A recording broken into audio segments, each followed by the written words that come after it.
All right, everybody, it's 2 o'clock Eastern time, and we're starting the first glance training. The first session that we're going to be doing is all about school zones, how we use the glance platform to program school zones, to fault find them, and how to use it as a management platform. Just before we get started, on the GoToWebinar, there are some handouts that you can download, and those handouts include some of our latest materials, including the cut sheets and the brochures, but more importantly, we've got the glance manual on how to use the glance system. So everything I'm going over today is as part of this manual. It's all been updated. And then we also have the full training pack, which is how to install, how to configure, how to commission, basically everything from the device from start to finish. Now, I'm not really going to be going over device installs and things like that today. We're going to be doing that in another session where we're going to go over and talk about how do you install glance devices, the school zone unit. But today we're going to focus really on the glance platform. And there are five major topics that I'm going to be going over today. So the first one is just basic navigation. How do we navigate through the glance system? How do we search for devices and look at everything in that fashion? Then we're going to go into something which I really like to do, which is the glance problem solving. So that includes going in and finding an issue that's happening with one of your beacons and delving down into the data to look at what was the root cause of that problem. What should we do to fix that problem? So that's going to be going in and utilizing the platform to look at the data and using our knowledge in our heads to help solve these problems. Then we're going to go into the scheduling, which is how to schedule beacons, but also some of the new features that we've done. So we've created a whole bunch of new things for scheduling large systems. There's some of you guys that are managing 270 beacons or 500 beacons. That's a really big system. Scheduling all of those beacons, it's quite something. So we've added, we've listened to what you guys have come back with, and we've added a bunch of new features and functionality that allows you to schedule over multiple different businesses to make the whole scheduling process much, much easier. Then I want to dive into some of the reports, showcasing what the reports are, how they look, and how you can look at those data and how we can send emails of those reports to you as well. And lastly, I want to go over some of the other devices that we've been connecting into our school zone system, like driver feedback signs and pedestrian crossing devices. So we're going to go look at some of those devices right at the end of how you can add in other devices that are on the pedestrian safety side and also other smart city devices within your systems. But the main focus today is school zones. So with that, I'm going to jump into a web browser, and I'm going to log into a city, one of our first cities, which is Sugar Land, Texas. And the reason why I want to log into this system is they always have a very, very clean system. So kudos to Sugar Land. They maintain and monitor their beacons really, really well. And I struggle to find problems, but I always find, not actually a problem. I'm just trying to search through the data to actually look at it. But when you look at their system here, it's very, very clean. You can see they don't have any red rings around their devices, which means everything is turning on, turning off at the correct times for them, which is great. So what I want to do is, first of all, just look at the navigation of everything. So what we've got is we've got a Google map-based system over here that allows you to, scroll down, scroll up. We've got the map view. We've also got the satellite view, so you can click on, if you like to look at everything in a satellite view, you can do that. You know, you can zoom into a beacon, and we can go in and see if we want to go in and look at, you know, street view. You can even drop in the little guy over here as street view, and we can see physically where that beacon is installed. So if I go and jump in like this, this allows us to actually see, there's our little icon on the map, and there's the actual physical beacon. So you can see exactly where the beacon is on the map at all times. Very, very easy to look at all of these things. Then on the left-hand panel over here, we've got a list of all of the beacons. So they've broken it down into different schools. So to shorten everything, they say COSL, City of Sugar Land.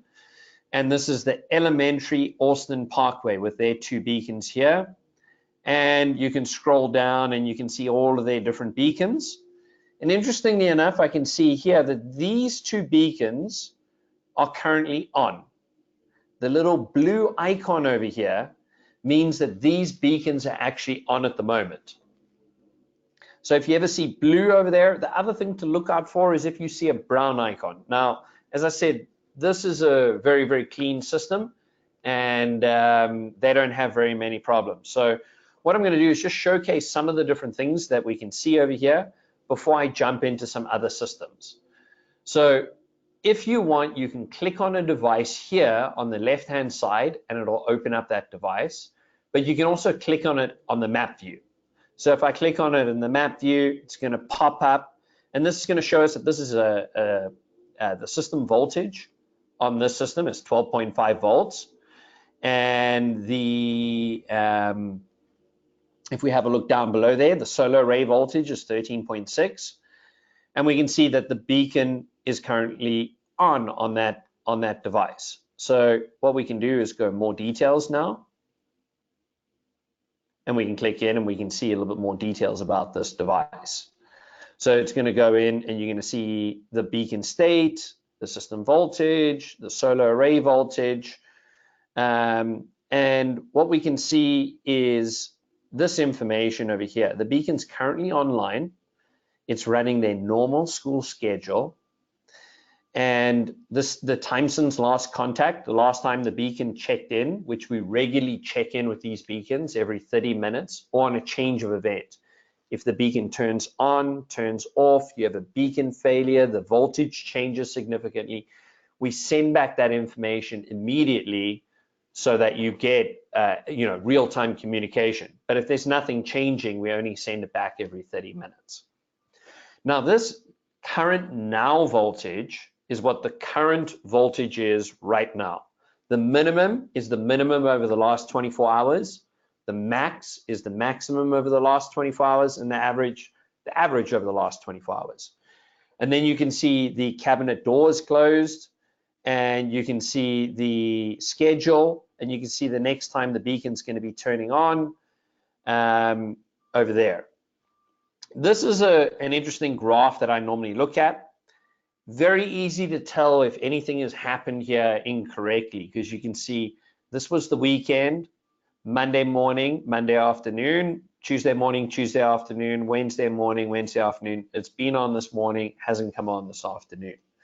And we can see the system voltage over here, which this looks like a great battery. It's charging during the day, discharging, charging up, discharging. Great, great, great system. The solar array voltage seems to be doing very well as well. Okay, well, let's try find something that doesn't look right. And the easiest way to do that quickly is to go into the reports over here. So what I always like to do is I right click on this and I open in a new tab. What this allows me to do is it allows me to have this main screen open here, as well as this tabbed view over here, which I'm going to be able to see the reports. So what I'm going to do is I'm going to go look in at, either you can go in and look at the Beacon Health report, which will show you any devices that aren't looking good. But if we look in their Beacon Health report, almost all of their devices look good. This is showing just fair over here, meaning it's not bad, but it's starting. You can see the lowest voltage there was 11.71. So that battery's starting to lose its charge a little too quickly, but it hasn't failed yet. And they don't have any failures in their Beacon Health report, which is really good. And this is why I say it's a really clean system that they have here. Now, if we go and look into the solar battery voltage, and this is now going to look at the solar battery voltage of all of the different beacons here. And you can see this is what normal solar battery voltage looks like. And I can see this one over here isn't charging. It doesn't look bad at all. It's still holding its charge really well, but it's not charging quite as high. So that normally means the solar panel isn't producing quite as much power. All right, well, why could it be doing that? Is the solar panel dirty? Are there trees over the solar panel?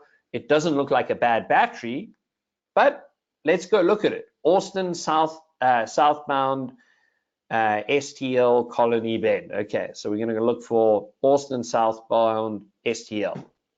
Now, there's a couple of ways of doing that. So we can go in here.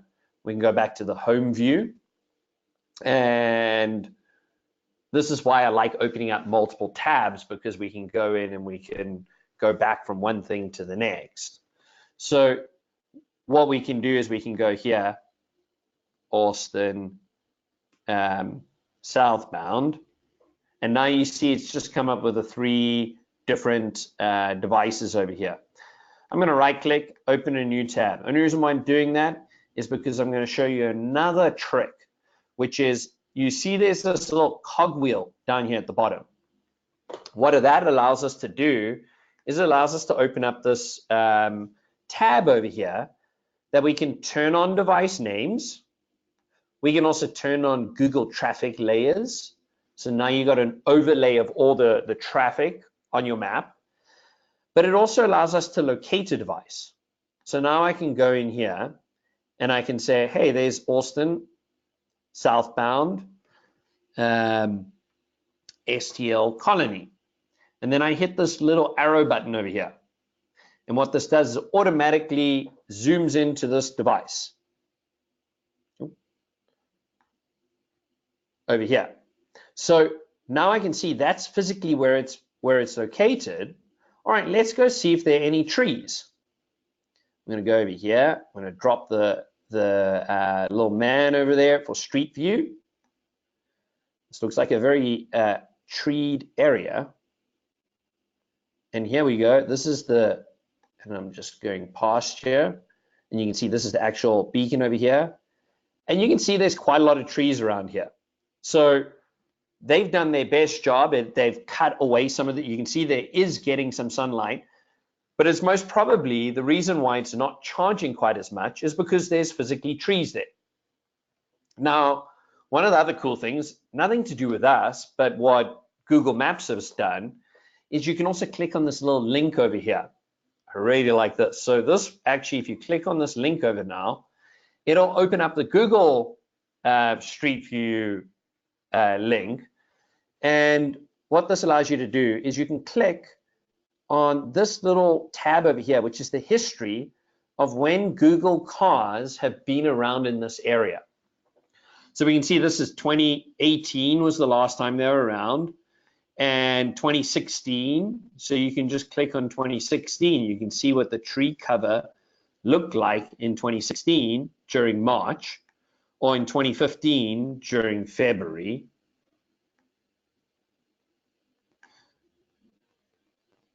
And we can go back to the 2018. So you can actually see, I don't know if you noticed that, but actually they've changed their solar panel to point inside of this tree, this area of trees over here since 2016. Obviously, they looked at the best way of the power charging the solar panel up. It's a great way of jumping around and using some of the tools that are within Glance, as well as the tools that Google has developed to look at whether or not it's trees that are causing an issue, or if your solar panel's in open air, it probably means that there's a lot of dirt on it. So if you go out there and clean the solar panel, it's going to start producing more power. Now, one of the other things you can do to see that, if we go in, I'm just going to close this Beacon Health report here, close this tab, and I'm going to go in and look at this device and go in and see the solar panel voltage for that. And what's interesting about this, you see it goes up to about 15 volts. But normally what these solar panels do is when the batteries are fully charged, and this depends on the solar charging technology that you have. This is an open collector solar charger. What it will do is it will charge up to 15 volts. And when the battery is fully charged, it has an open collector, so it opens up the charge and you'll see it jump up to about 20 volts. And we can see that by going into the report view and looking in at the solar array voltage. And this is going to look at the comparison with all of the devices' solar arrays. So I'm going to go into this tab, and you can see what I'm talking about here. You see how this device over here is going all the way up to like 23 volts. And you can see in the morning it's still charging, and in the afternoon it's fully charged, the battery. And you'll see the one that jumps out is this guy. And there's nothing that they can do in that location because they've got trees. But you can see the battery's still charging fine. The solar panel isn't producing, it's still producing enough voltage to charge the battery, but it's never fully charging the battery. So there's just ways of looking at this data and understanding the patterns that are going on. And we can see the rest of their solar panels seem to be doing really, really well, besides things like spares, which are obviously not connected. And this is showing a great picture of a system working very, very well. Now, I went and I looked around for 45 minutes to an hour and looked through about 50 to 60 different businesses that we have out there, different cities that are utilizing it. I couldn't find very many that have solar issues. So I have to give kudos to everybody out there. Everybody's using this data and actually fixing batteries and replacing batteries.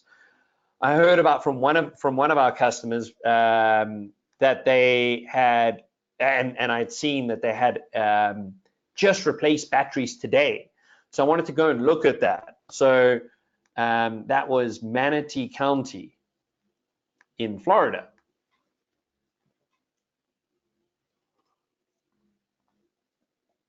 And they've got a relatively large system where they're using school zones, they're using driver feedback signs as well.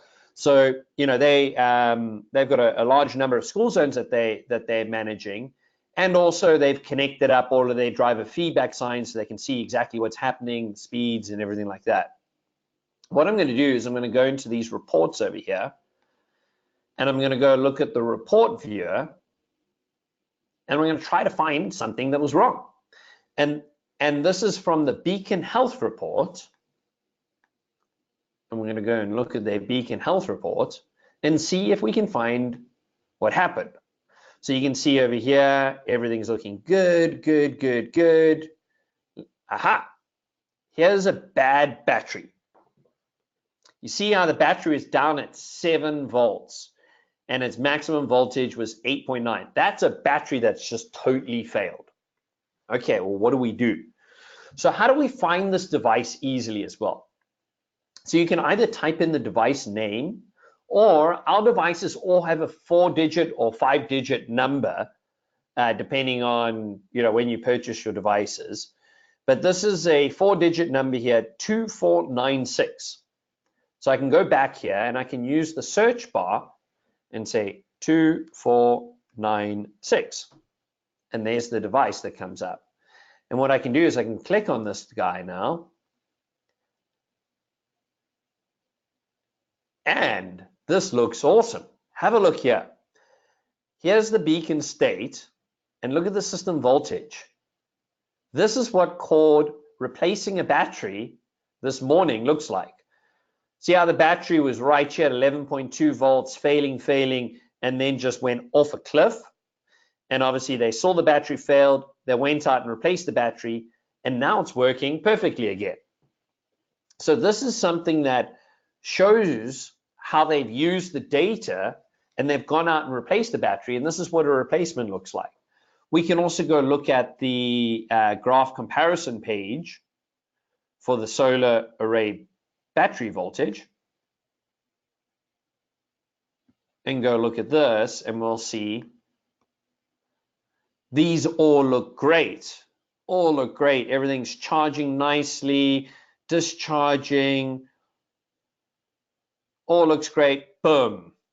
You know, you can see this instantly. It just jumps straight out at you. So this is one of those ways that as soon as you get, and they would have got a text message as soon as the battery dropped below, I think it's 11.2 or 11.4 volts, you get an alarm that the battery's failed as well, and you'll see it obviously on these Beacon Health reports. One thing to remember is these Beacon Health reports can now be automated.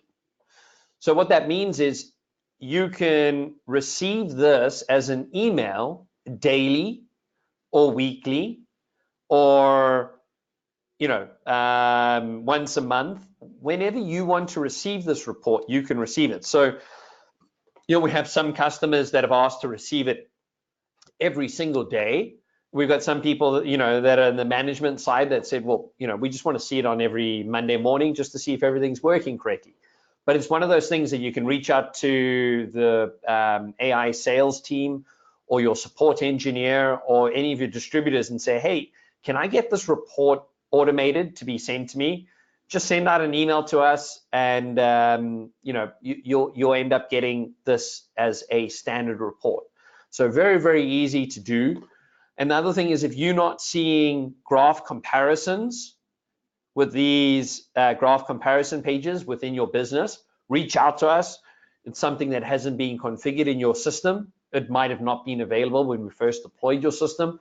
So these are, and the reason why I'm going through all of this is some of these are new features, and we constantly getting feedback from everybody and trying to improve our systems. So great ways of looking at issues that pop up. What I wanted to do was jump out of this and go look at, I know some of you guys have also got AC units, and I'm going to go look at an account in Greeley, Colorado, which I think I logged into it here because I did see, now this was an AC failure, so it might not still be an AC failure. I saw it earlier, and the AC power has been restored. This is how difficult it is always to find an issue. So, all right, well, I'm going to find out which beacon it was now. So what I'm going to do is I'm going to go into the report viewer over here. Let me go close these tabs, and I'm going to go in and look at AC voltage. You see there's our culprit. It failed and it just came back alive right now. So they had a failure over here of the AC voltage on this unit. So you can see how it jumps out at you as well straight away of where the failure was. Here, this is what's called a short brownout event. So you see there was a short failure event over here, and the power came back very, very, very quickly. This is what a failure looks like as well. And this is what bad AC looks like. You see how many brownout events they have in here? This is something to go to the utility company to say, hey guys, something's not quite right here. Maybe it's bad grounding at the signal, but this gives you a way to see if there are any kind of, because this could cause the, when it drops down, I mean, it's still at 120 volts, but this can cause all sorts of issues for traffic equipment. So seeing something like this allows us to go to the utility company and say, we've got very much dirty power here. So we're monitoring the power every 10th of a second. And this is how we can get these dirty power events. Now, interestingly enough, we've got over 14 to 15,000 devices deployed out there. And the number one issue we see with all systems out there are power failure events. And that's why our units have that little battery in them, so that if you have an AC failure, it comes out and shows you that there's an AC failure. So this is, very, very interesting data that you can see from their system that already jumps at you. One other key little thing that I wanted to show, which I really like, is if you hover over that home screen, see how it pops up and says save map coordinates. Let's say I like this view zoomed out a little bit better than the previous one was, and I like to use satellite view. Or I like the map view with the terrain on. Whatever you want. So let's go satellite view, and I click home, save map coordinates. It now goes into this next screen, and you can now save your map coordinates that are going to be saved for every single time that you log into your Glance system. And that allows you to do, obviously, a lot of different things. So now you can see here, you've got in, and now this is your, it just automatically populates your new zoom levels and everything there. You hit save. And when I go back to home, you'll see that it's going to show up as a satellite view with the beacons on.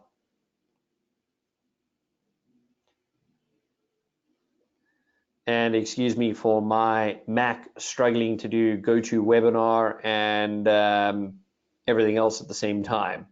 So here and now, when we come back, you'll see my map view. Oh, it saved the zoom level. For some reason, I didn't hit the satellite link. Okay. So what I'm going to do now is I'm going to also look at one other thing in the reports. What I like about this is we talked about them having an alarm that came up earlier. And what I can do is I can look at alarm activity. And this is going to tell me all of the alarms that happened today. Why I like this is this tells me there was an AC failure. And look here, at 12:26 p.m., the AC failure started. And at 1:33, the power was restored. I know exactly when that power failure event happened. Lucky enough, that power failure event wasn't during school times. Perfect. So this gives us great information that we can look at. You can also look at user activity as well that comes into all of this. Now, what I wanted to do is I wanted to jump into a larger system to show some of the features that you can also do with larger systems. So I'm going to go to Gwinnett County, and they have round about 270 school zones. They have elementary schools, they have high schools and middle schools that are all part of their system. And one of the things that they came up to us and said, you know what, most of our elementary schools have similar holidays and exceptions, or have the same holidays and exceptions, and our high schools have the same holidays and exceptions, and our middle schools, but they don't all have the same holidays and exceptions. So what we did was we took their business and we put it into everything that's elementary schools, everything that's middle schools, and everything that's high schools, and they also have some private schools. And you can see a lot of different devices here, but what we did as well is we created something which is called views. And when you've got large systems, sometimes you'll have someone that maintains and monitors a district of beacons when you've got a large system, or an area, the north area. You can separate your businesses into north, south, east, and west, however you want to, that you think is logical for you. And you can create what's called views here. So now we can see elementary, high, middle, mixed, and they have private. Now they also have a couple of intersections there. Now let's go look at their high schools. So now I can click into their high school view, which is only going to show me school beacons for the Gwinnett school system that are in their high school system. And interestingly enough, I can see some of these beacons have just turned on, and I can see it's far less beacons. You can set up your zoom level and everything like that. Now, what I wanted to do is jump into one of these beacons and look at a little bit of scheduling. How do we do scheduling? So I'm going to go over here and I'm going to hit edit. And what we can see is we can see that they have got 3 different schedules in their system over here. They've got Archer High School, High School 1 early release, and summer school for Archer. Now you can see that this beacon turns on Monday, Tuesday, Wednesday, Thursday, and Friday at 6:35 a.m. And you can see the beacon command is on. Now, if you wanted to change that, you double click or you click the edit button over here. And we can see that this is going to happen, every weekday, 6:35. You can change the time quite quickly and easily and hit save. Obviously, I'm not going to change anything here. And you can go through and change your schedules here. If you had an early release every day on a Wednesday, what you would do is you would create 2 new rows here. I'll try and look for another device that has an early release on a Wednesday. But what you would do is you would go into your afternoon here and you would just deselect Wednesday. And then you would create another 2 rows over here and make an early release for Wednesday. But sometimes you have an early release that happens, only once in a while, then you can create an early release schedule. So yes, I want to leave this page, and you can see here, this is their early release, 11:25 to 12:25 is their early release here. And then you can see their summer school schedule, which is their summer school schedule. So now what we can do is we can also look at, so what we did on purpose is we split out the general scheduling of beacons from the holidays and exceptions. And the reason why we did that was generally from year to year, the start and stop time of most schools remains the same.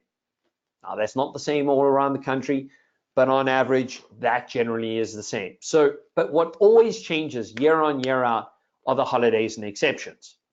So when you click on the holidays and exception tab, one thing you'll notice that is different now is everything's chronological order. So previously we had it whenever you entered something in here, it would come up first come first order. Now it's chronological order. June 2019 is the first one in here, all the way up to May 21, 2020 is programmed in here.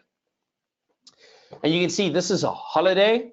So the summer schedule holiday when the beacon went off.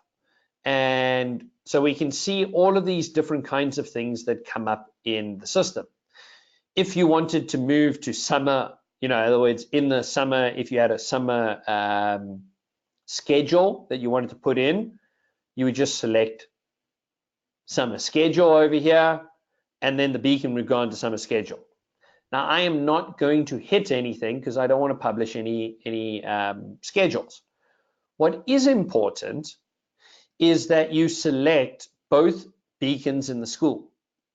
So you don't want to send a schedule to one of the devices without the other device. Otherwise, you'll end up getting what's called a holiday mismatch, which is a brown icon next to one of these devices. So it will say that there is a holiday mismatch, and that comes in, and when you have a holiday mismatch, it means either you've got the wrong schedule running in your beacon.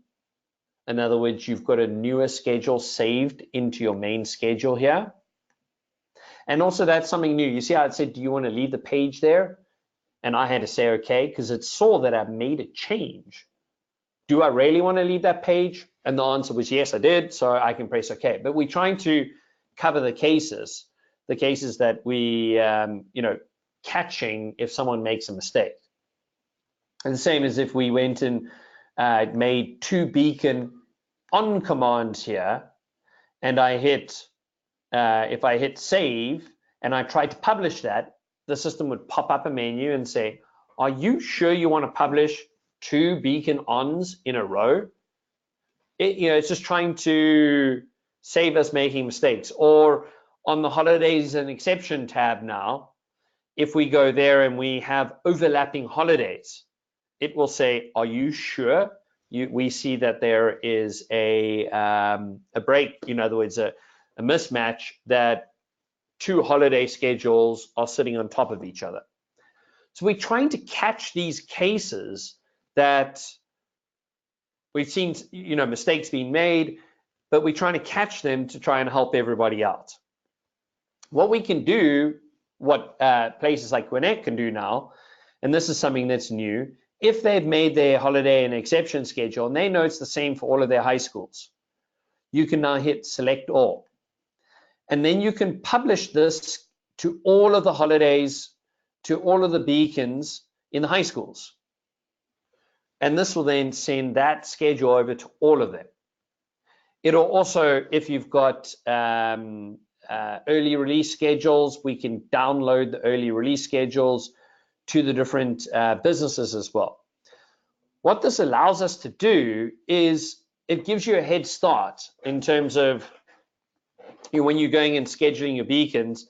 I always recommend to do what they've done here. If I go to one of these beacons, actually, let's go to a different one here. Let's go to Riverside, and you'll see, a Discovery. You'll see they're doing Discovery High schedule. So you always know that when you've programmed that in and it's running Discovery High, you always know that you haven't by mistake put a schedule in from the wrong school into that school. So it's a great way of just verifying that you've done the correct schedule in each of the different schools. I like doing that. That's just one of the recommendations. Other agencies might put down standard schedule or whatever they want. It's your prerogative. It's just one of those things that allows you to help fault find. One other thing that you're able to do, obviously, on beacons is turn them immediately on or immediately off. That's a way of turning all the beacons on or off. Makes life very easy over there. One of the other things I'd like to show is, I know a lot of you have got school beacons, and we're now coming into the winter season where snow affects you. So what we've got is a program delay schedule. And what that comes to is you can program in if we now know, hey, there's a big snowstorm coming in tomorrow, the snow plows are going to be out tomorrow morning and they're going to delay school start time in the morning, but the school end time is going to be the same. Okay, select tomorrow, only in the morning, and we're going to delay the beacons for 2 hours. Hit add new. It's going to say November the 8th. Don't worry about any of these over here. You can actually delete these as these are old events. And November the 8th in the morning, delay the beacons 2 hours. Now, what's also happened with us is we've also seen Hurricane Matthew in Florida that comes through. And tomorrow, schools are canceled. So tomorrow morning and afternoon, we're going to put the beacons off. And we're going to hit add new. And then November the 8th, the beacons are going to be off. Why I like to do this is I can hit select all, and I can publish this to all of the beacons in one go, and all the beacons are going to turn off. They just won't come on tomorrow, but on Monday, they're all going to start on their schedule again. means there's no other interaction that you need to do with this. It saves you the time. In other words, you could also go to each individual beacon and say off, off, off, off, off, off, off, but that's very time consuming.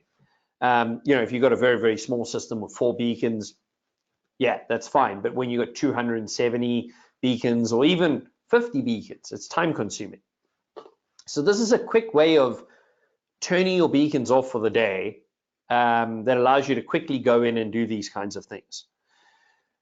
Another way of doing that is also in scenarios, and that is a way of creating a scenario that allows you to turn all beacons on for some kind of emergency event. So you can, you know, you can go in and you can,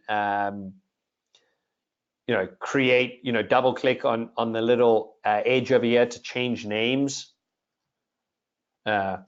All beacons on, and then I can go in here and select on and select for these 2 beacons, or I can hit add all and it'll pick both these beacons for this school, or I can select into the Gwinnett High School, all of the businesses, and hit over here all on high school, and then go beacon on all, and now it's got all of the beacons. So what it'll do is, if I had to say activate this scenario now, and I haven't saved it or anything like that, but if I had to activate it, all the beacons would turn on in one go. So it's one of those ways that you can, it's another way of doing different things. I'm trying to show you some of the features and functionality that helps you figure out different ways that you're wanting to do different things. Remember, if you're going to create an all on, make sure you create another one, which is going to be all back onto schedule. Because if you leave it all on, the beacons are going to stay on. They're not going to turn off. This is a central override on. So I'm not going to save this or anything like that. I'm just going to go back to the scheduling tab, and let me go. I've got to go back into that beacon over there, and I'm going to go in edit now.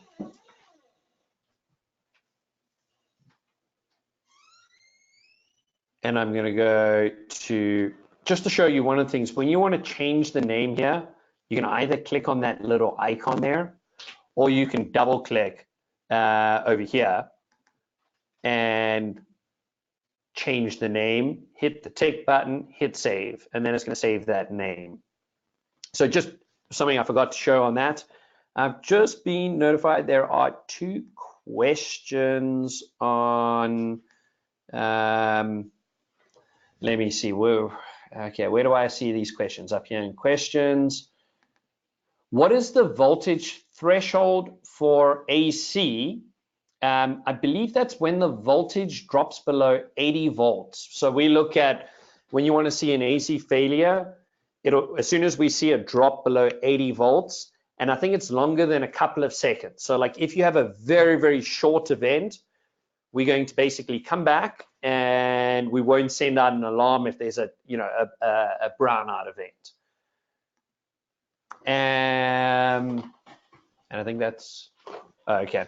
All right, just trying to answer some of the questions as we go along. All right, so there's one other tab over here, which is the radar tab, and that's only if you've got a radar feedback sign.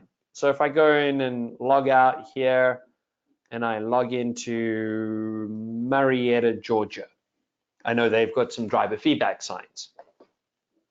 So I'm going to go in and look at their driver feedback sign, just so I can go in and show you what a driver feedback sign looks like. And you'll see here, they've got a very, very large system with you seeing all these lines on the map here. That's emergency vehicles driving along. You'll see that they've got traffic signals, they've got their school beacons, and they've got these little driver feedback signs here. And I can see there is driver feedback signs. And I'm going to go look at this driver feedback sign over here. And you can see the median speed, the 85th percentile speed, the volume of them, and you can see the current speed, 85th percentile, volume of vehicles, 56 vehicles per hour. Very, very quiet road, this obviously. But if I click in the edit here, this allows us to actually go and edit the thresholds of the radar feedback signs. So when you see that radar tab, what it means is this sign is always on. The speed limit along here is 35 miles an hour. The steady speed is when the sign starts showing your speed. So if someone's driving at 7 miles an hour, it doesn't show their speed, only when they're driving over 15 miles an hour. When they're driving 41 miles an hour, it starts flashing the speed at them. When they drive more than 46 miles an hour, it flashes a slow down message. And if they're driving more than 50 miles an hour, it stops showing them their speed.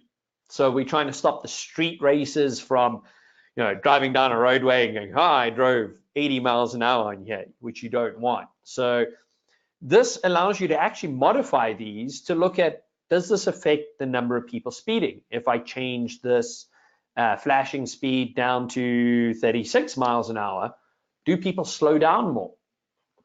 If I put the slow down message at 40 miles an hour instead of 46 miles an hour, do people slow down more? So you can actually go in and edit everything here and then actually look at the trends afterwards. So what do we look at when we want to look at trends and things like that? And I'm going to go look at a little bit more details on the reports here. And Marietta obviously has a lot more reports because they've got a lot of different types of devices as well. So they've got, school beacons, they've got the driver feedback signs, and they've got various other things. So I'm just going to go have a look at the Marietta feedback report, and we'll go in and we'll look at the this Burnt Hickory over here. And this is going to show us the driver feedback for the median speed, 85th percentile, 95th percentile, and the volume for every day, the average. And then this is a graph showing for the month. So we can see a heat map over here of where people were speeding and where they weren't. And then the 85th percentile speed of where they were speeding. And you can see it's mainly early in the mornings that the guys are speeding over here. And also the volume, we can see when are people driving along here. This I love because I can see that there's no morning peak along this direction, but there's a definite evening peak. So it shows you exactly where the traffic is when it is. Now, one of the other things that you can do, which a lot of people like to use, is the school beacon event log. So I'm going to go back to the beacons. And we're going to go look at the event log. And this opens up what had happened at a specific beacon for, in other words, if someone calls you and says, was the beacon on during this day? All right, let's go to Elementary Park northbound for today and hit filter. And this is now going to tell me on Thursday at 8:30, the beacon was off, AM. And then the beacon was turned on at 7:30. Wednesday, turned, sorry, it's the other way around, looking here, going upwards. On at 7:30, off at 8:30, on at 3 p.m., off at 3:45. Thursday, turned on at 7:30, turned off at 8:30. And you can see at it reported to us 8:30:01, 1 second past the hour that it reported back that it actually turned off. And here it was 8:30 and 2 seconds is when we actually received that it was on. So you can see how accurate everything is. It's happening immediately. This is a great way you can export this to Excel. We've heard a lot of people talk about this and say, hey, we use this because someone came in and said, I got a ticket at this time at the school and the beacons weren't on. And a lot of cities, they go in and they log into the system, they hit export and they hit print, and they walk outside to this person and they go, no, the beacon was on. Well, how do you know? Well, we know because we monitor every single time. Look here. And then the person looks back sheepishly and says, okay, yeah. So it's a real nice way of going back and looking at all these kinds of things that happen at the beacons. You can also go into the schedule report as well. So this will tell you if we want to go to elementary, Allgood Elementary, under the Marietta schedules. I think I've got a question here, maybe wrap up and some more questions. Okay, I've got someone pushing me to hurry up here. So one of the things I wanted to do was jump in and show you some of the things. If we go back to the home screen here. And everybody, if you want to start writing some questions that you have, and I'll try and answer them now. I know I probably didn't cover everything that I wanted to today. What I would suggest is, we've got a what do you call it? A questionnaire that comes out after this. Please write down any questions that you have, and we'll get back to you. Also, if you want to schedule any more training with us, we can schedule that training. And please remember to try download any of the, all of the manuals that are on the GoToWebinar, because those are great. They've been really well written, and they explain the whole picture from start to finish, how to fault find, how to look into different things, how to commission beacons. So there's a lot of different things that you can do. All right, so let me go in and I'm going to try see if I can look at some questions over here. How do you change the label name for a flasher? Okay, great question. Daryl, there are two ways of doing that. We have a little utility as well, which I probably won't have time to go over the whole thing today, that you guys can get access to. If you shoot us an email, what email address should they? Training@appinfo. I'll shoot you back an answer straight away. There's a little utility that you can change all the names of all of your beacons by yourself, or you can also just shoot an email to us and we'll make those changes. Is there an option to set up an email alert for an active alarm? Yes, George, there is. If you don't have those set up, reach out to us. Our team will basically, all you're going to do is send them a email address or text message, and we'll send out all the alarms to those emails and text messages as soon as it happens. Ryan, why is there a tolerance for batteries set so high? I feel like I'm replacing batteries at a faster rate due to high tolerance. Can this be changed for different agencies? Yes, it can. So you can, whatever battery alarms that you want to receive, whether you want to receive the alarm at 11.4 volts, 11.5 volts, that's all configurable on our side. So if you just reach out to us, we can actually make that change and set the alarm at a different voltage basically for you. Because everybody's got different, some lamps, we found 11.4 is our standard alarm. So as soon as we found most of the lamps, as soon as your battery drops below 11.4 volts, the actual LEDs don't come on anymore. So that's what we've done there. That's just what we've set up. But if you guys are seeing something different, absolutely, we can make some changes. Can you review how to tell whether you have a battery trouble or a solar array trouble? Okay, so battery voltage trouble, and I'd have to log in back to a, here we go, Manatee. Let's just make sure I log it back out and go back into Manatee. I'm going to jump back in here.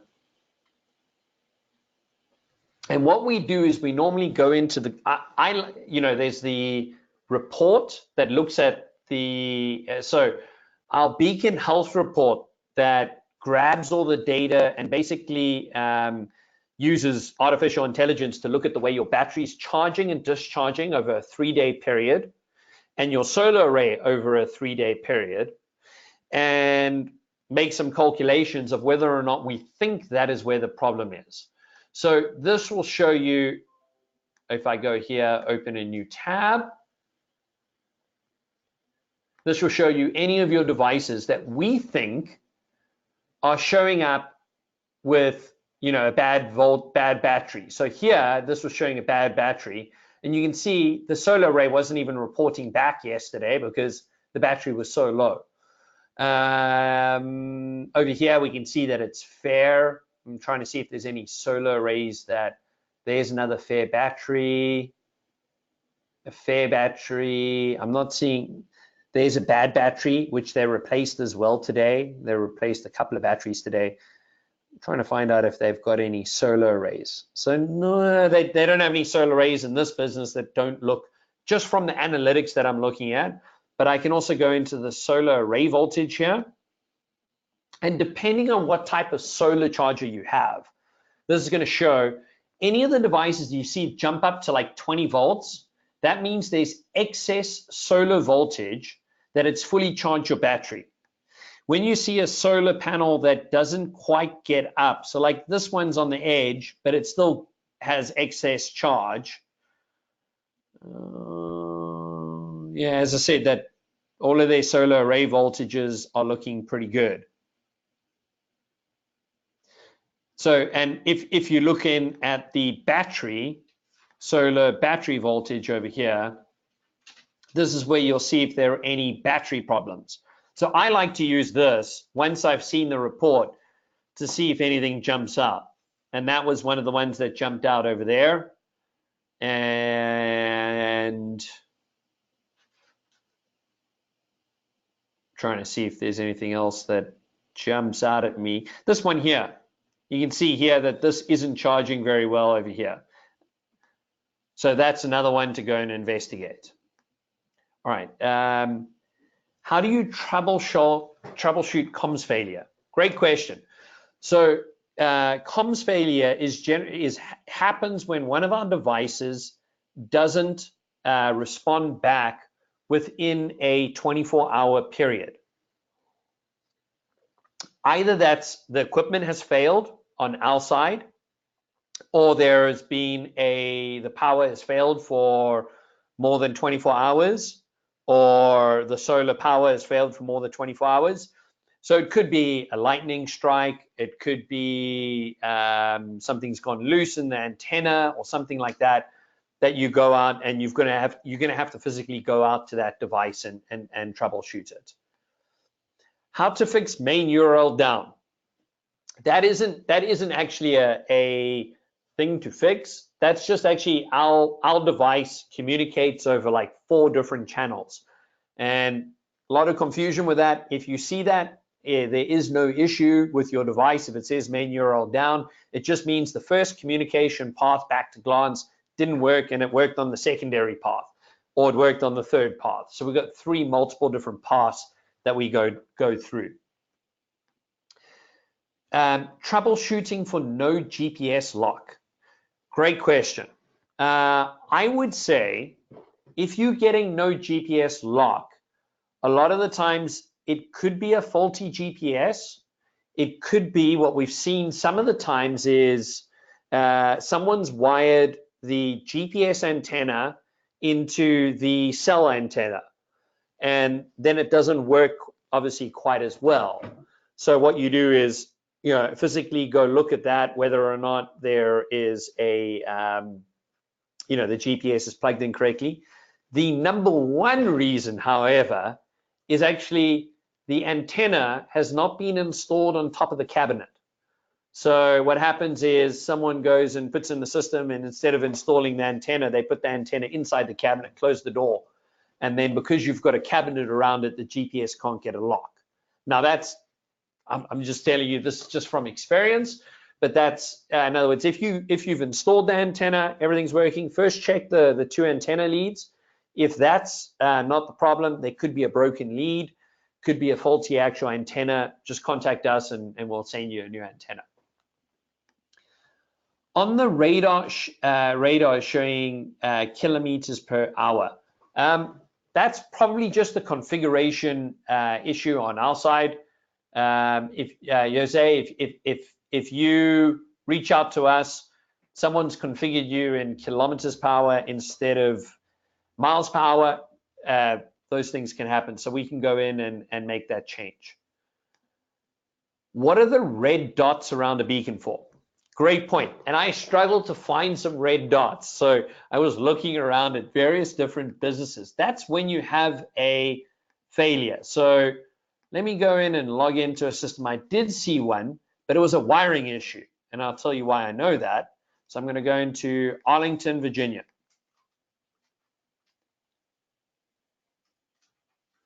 And I'm going to jump in here.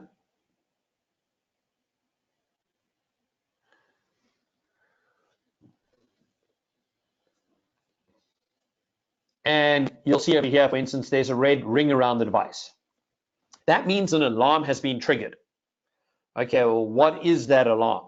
So you can go in here and we can look at this guy and we can click on him and it'll pop up, system voltage 0, solar array voltage 0, but the lamp status is okay. That doesn't make sense. And normally what that means is one of two things in this case.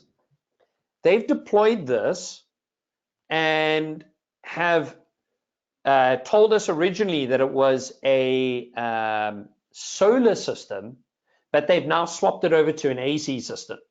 So then we're showing there's no solar array voltage and there's no system voltage because we're not reading any of that, but there could be AC.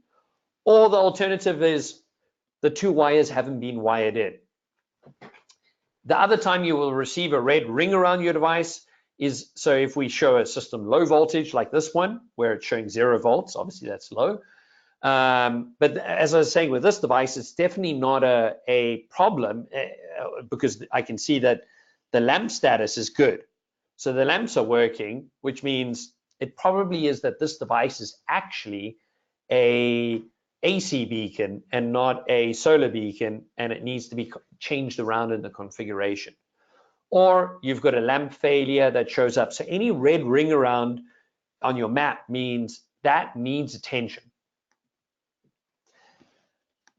Is there an alarm for communication failure? Yes. That is brand new within the last couple of weeks. So if you want to have alarms set up for communications failures, when you get a communication failure, just reach out to us and we'll set up the alarms for the communication failure. Either send it to your sales rep or the training at AppInfo Inc. Email, and we'll get someone to actually go in and fix that or add that alarm. Where do I find the report for RFB again? Not sure what RFB is meant in that acronym. Sorry, Esther, maybe you can just let me know what you mean by RFB. What is the difference between scenario tab and the holiday exception tab? Okay, scenario tab is only when you want to create a scenario to activate multiple beacons at the same time. The holidays and exception tab is something that you're going to create where your device goes into a holidays or exceptions and is going to go and create that, that the beacon won't come on during that holiday or during that exception.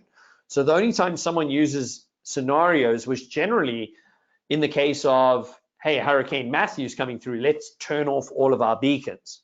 Whereas now majority of the people are using the program delay option, because when you do a scenario that turns all the beacons on, but you've got to do another scenario and remember yourself to turn all the beacons back to schedule again. So most people don't use scenario. We created that in the early days, but it can still be used for certain situations. So we've got a couple of users that use scenarios because they have railroad crossings and they want to turn all the beacons on for a period of time when the railroad comes across. Fred, how can we request for training?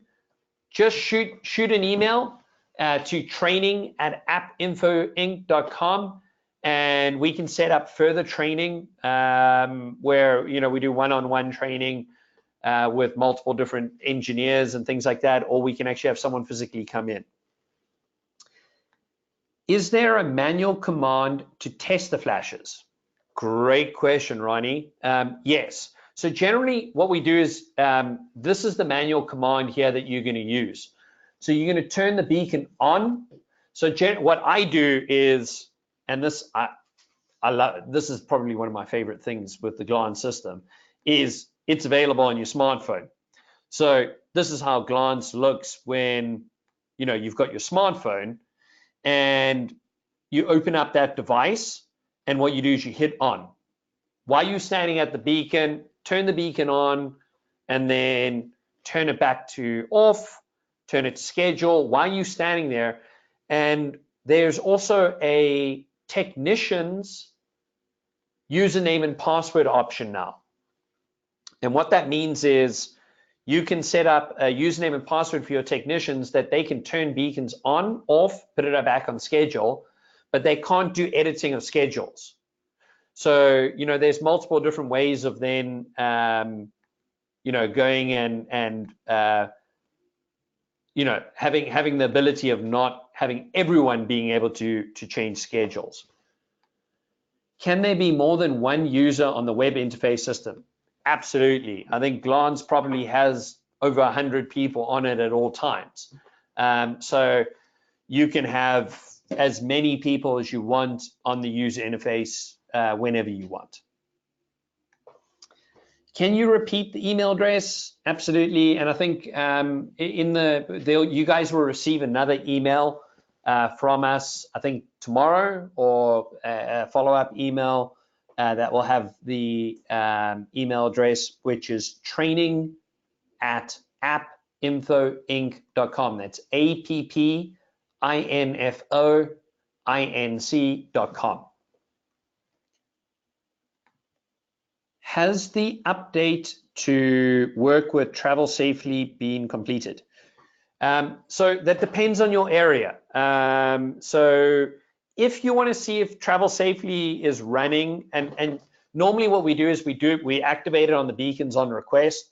So if you come to us and say, hey, can we have Travel Safely running on the beacons? What we'll do is we've got to get our guys to go in and create map files that tell us what the speed limit is and what the where they drive from the start to finish area, and that will end up being created. So you can go to map.travelsafetyapp.com and you'll be able to see all the devices that are actively sending out messages right now at this moment. So you can zoom into an area and you'll see, where are all of these beacons over here that are sending out, and these are all the beacons in Plano and Mansfield and all the rest that are sending out the Travel Safely messages. So this is a quick way to verify whether or not it's been set up for you. You can also obviously turn on the Travel Safely app and drive through. How do I fix a monitor battery reporting low voltage? Not exactly sure about that. That could be an RMA situation. Generally, those batteries are just used for last gasp reporting.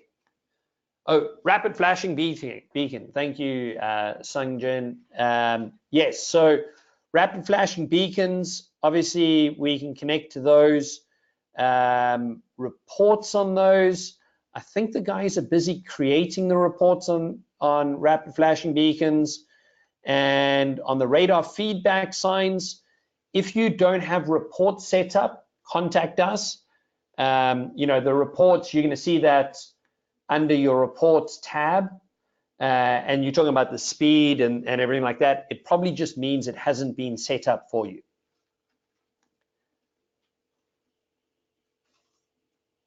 Timothy, we've set up the reports like that. Why can't we control who gets these emails and alerts? We've actually done it ourselves because we found that it ends up saving a lot of time for everybody, and these things don't change very often. And rather than you guys, someone having a mistake or something like that, that we send out alarms to the wrong person, we just hate to do that. That's why we've done that where we want to do where we set that up. Esther, the radar feedback signs, the reports, generally, if I log off and if you have a report set up, if I go into Marietta,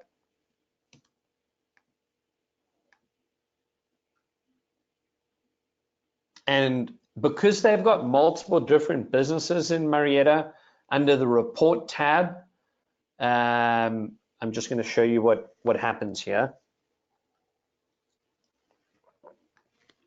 So I go to the report viewer, and these will be all your reports for the beacons. And here they've got a beacon group, they've got a feedback group. So here under the feedback group, you're going to see all of your reports for driver feedback. So if you don't see this driver feedback report and you have a driver feedback system, contact us because someone hasn't set that up for this report to show up on your user interface. Very, very simple. We'll get that done in a short time. Is there a knockdown alert or alarm? Great question. So that is something that we've recently created for our system, is a knockdown sensor. So, because beacons are so close to the side of the roads, they get knocked down all the time.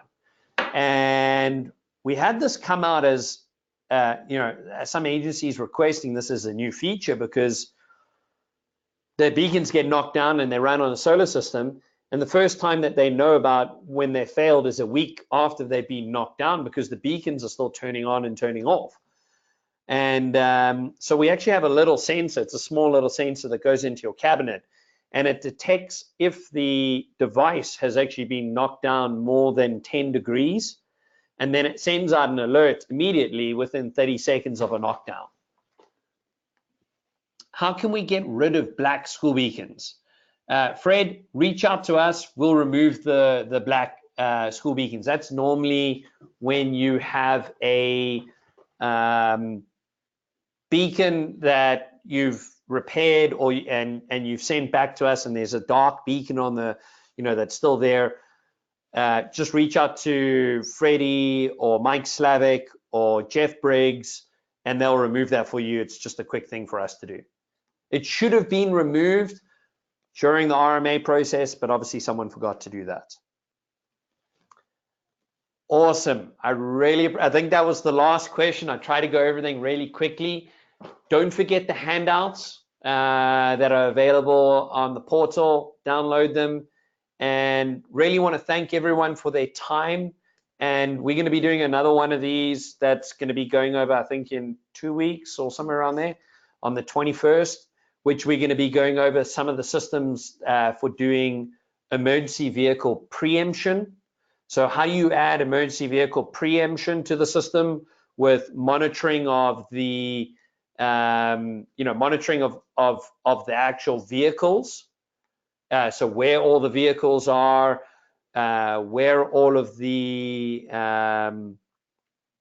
where all your intersections are, if there are any intersection faults. So it's going to be going over intersections, how to see faults, remote communication at your traffic signals, and emergency vehicle preemption to see where everything's going and if your devices are preempting in the correct way. So that allows you to get, to a city like this where you're monitoring all of your intersections, power failures, and things like that as well. I think I got one more question. No. Yes. May I have the emails for Freddie and others, please? Yeah, we can add that into the email that we're going to send out. Reach out to training, or we can send out the emails for each of the different sales engineers that support the different regions, and you can reach out to the sales engineers who can make these changes for you guys. Thank you so much for your time. Really appreciate it. And thank you so much for your support, supporting Applied Information. And if there's anything else that you need, if you've got any new schools coming up or anything like that, reach out to us. We'll definitely try and help you guys out with anything that you need. Thank you very much, everyone. All right, bye-bye.